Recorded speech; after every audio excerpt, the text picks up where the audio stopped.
Time now for Mike's big fat idea. Oh, apropos, I start the show by saying, you know what? I think it is a disadvantage that we're not incorporating subjects like economics or finance, especially how to get a job, what the job environment will look like.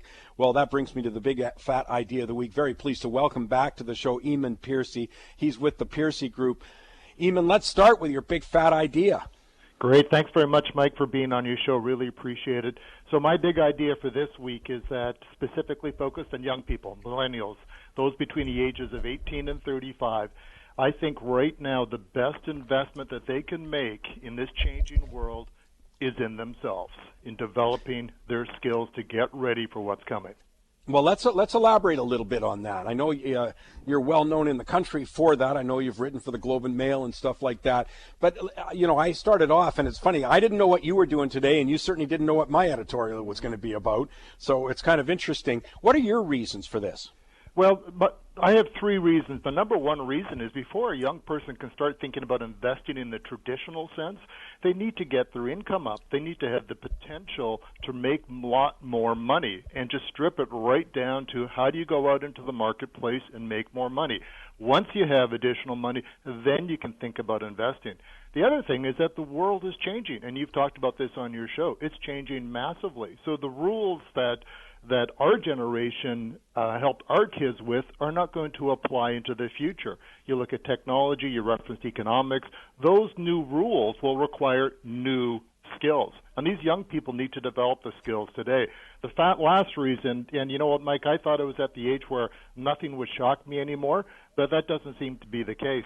I recently came across a study from an organization related to Princeton called the Educational Testing Service, and they surveyed millennials specifically. And what they said, and I'll just quote this real quick here for you, it said that despite, and they looked at 22 countries around the world, and they were talking about American millennials, and they said despite having the highest levels of educational attainment of any previous American generation, these young adults, millennials, on average demonstrate relatively weak skills in literacy, numeracy, and problem-solving in technology-rich environments.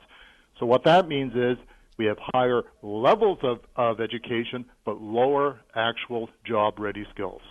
Yeah, and I really think that's a tragedy. I could do much more controversial stuff of how we arrived at that, but today I was also making the point. I like the way you said it better, though.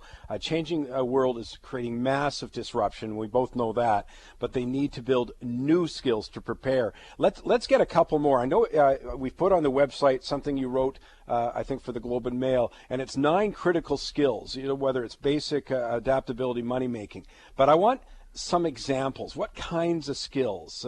Sure. So for your I mentioned entrepreneurialism as an example earlier on. Yeah, that's exactly it. The article that you reference is exclusive, actually, to Money Talks, and in there I give 9 very specific skills, and I'll give you a couple of examples. I break it down by basic skills and what I call adaptability skills, and then finally money-making skills. But one of them is you have to learn how to sell if you're a young person. And why is that important? Because the world of the future is going to be one of freelancing. It's not going to have the same job security as perhaps existed in the past, and you're going to be competing not only with other young people from around the world, but with technology, learning how to sell. Very basic skills that you can learn. There's lots of different ways, but it's going to be critical for the future as an example. I couldn't agree more. I think that is such a key point. As I say, we could have a show after show on what's going on in the educational system here, but the point is don't leave without knowing that sales skills, ability, that communication skill is going to be so key, as you said, because we're going to be changing jobs all the time. Maybe you're going to work in a small pod that gets contracted out, whatever it is. And another one I know you've written about, I'll give a quick one, though, is language skills, but maybe not in the direction we thought about off the top of our head. Yeah, and this is a bit of a personal one. I actually strongly recommend that young people should be learning Mandarin. And I have a 14-year-old son, and he is learning Mandarin today because he is going to exist in a world for 7 or 8 decades into the future where you're going to see the rise of China. A little unconventional, but as a family, we're thinking forward to how we can help prepare him.